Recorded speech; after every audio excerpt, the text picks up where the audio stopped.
Hey everyone. In this video, I want to talk to you about the importance of not rationalizing bad habits. This is a trap that a lot of people fall into because it's incredibly easy to do. But when you engage in this behavior, it makes it very easy to do things that are horrible for you.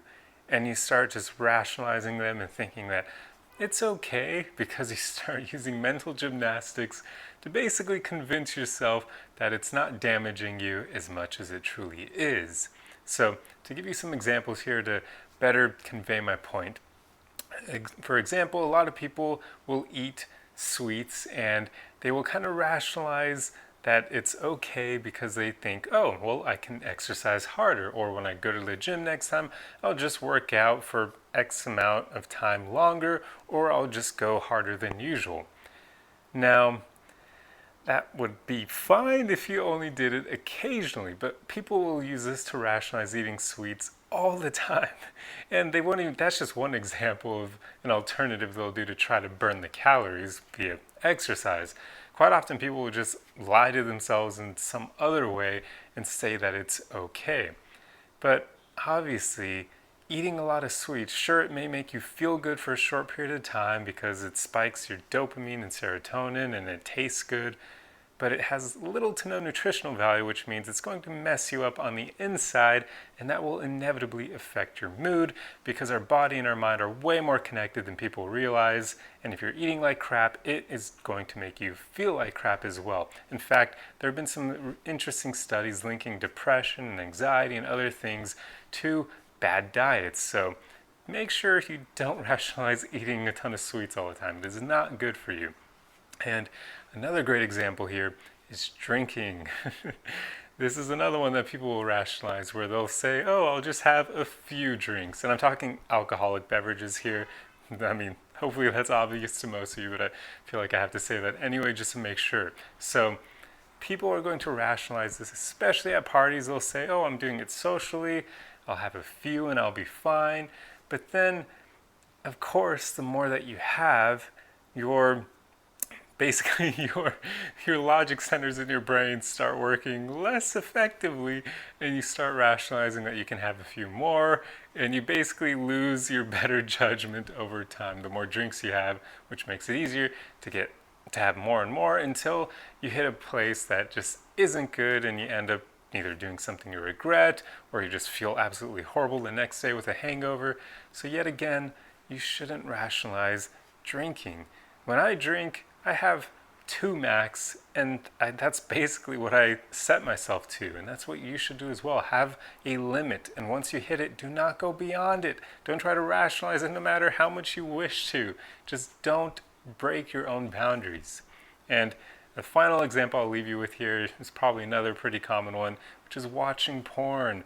A lot of people will rationalize that and say, it's okay, it'll only be however many minutes or whatever they say, but inevitably, once you start watching it, it's going to trigger your brain, and yet again, all those dopamine and serotonin centers, and I believe oxytocin is even involved with porn because it's kind of, well, it's not the same as doing the actual thing, of course, but it's not even close really, but I believe oxytocin is released in the process as well, which also makes it addicting. It makes you want to do it more often.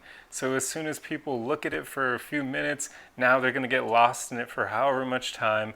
So yet again, do not rationalize that kind of bad behavior. So I hope with those examples you get my point here.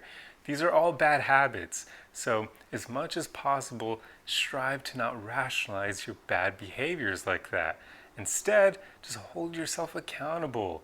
Have limits that you place on yourself, or just straight up do not engage in behaviors that you know are bad for you, especially if you have a history of having basically like little to no self-control with those things. For instance, I do not play MMO video games because when I grew up I played RuneScape a lot and I got super addicted to it because there's just something about MMOs, the community and whatnot, the gameplay. It's very fun, very addicting. So I literally stay away from them now because I know that I can get easily addicted to them and they're basically just a huge time sink for me. So I won't even play any of them.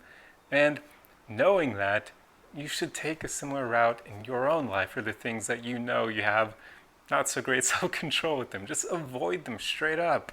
I know it can be difficult at first, but the more you do it, the easier it becomes. And another important thing here is just to respect yourself, to love yourself, to want what's best for you. And that comes with self-love. The more that you care about yourself, the more that you love yourself, the easier it will be for you to just choose not to engage in things that are going to make you feel bad or that just kill your self-respect.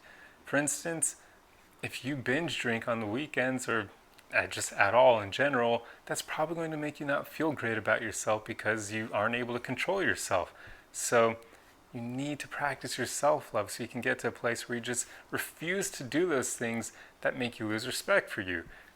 Obviously, watching porn is probably another huge one as well. So yet again, just practice self-love. Get to a place where you are not going to engage in any behavior that makes you lose self-respect. It's just not worth it. It truly isn't. You don't want to lose your self-esteem like that, especially in a situation where you have control.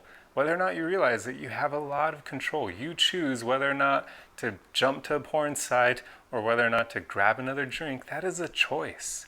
So don't ever rationalize it or act like it isn't or say that it's okay. You are making a decision there. So love yourself and respect yourself enough to not even make that decision in the first place.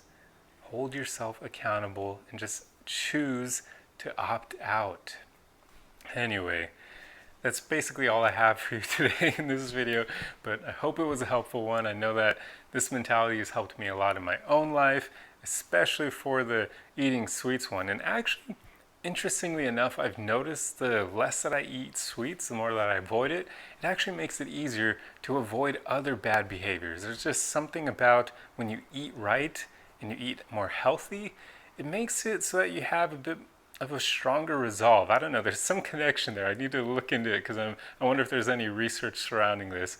But I've just found that when you give up sugar for the most part, you just have more self-control in other areas of your life. So if you're struggling with porn addiction or binge drinking or eating sweets or other things like that, I forget the other examples, then just try to let go of eating sweets or just eat healthier and see if that helps you as well. Anyway, I'm going to end the video here. So if you liked it, please like, comment, share, help the algorithm. It's the easiest way to support me, and I'll see you guys in the next video. Arrivederci!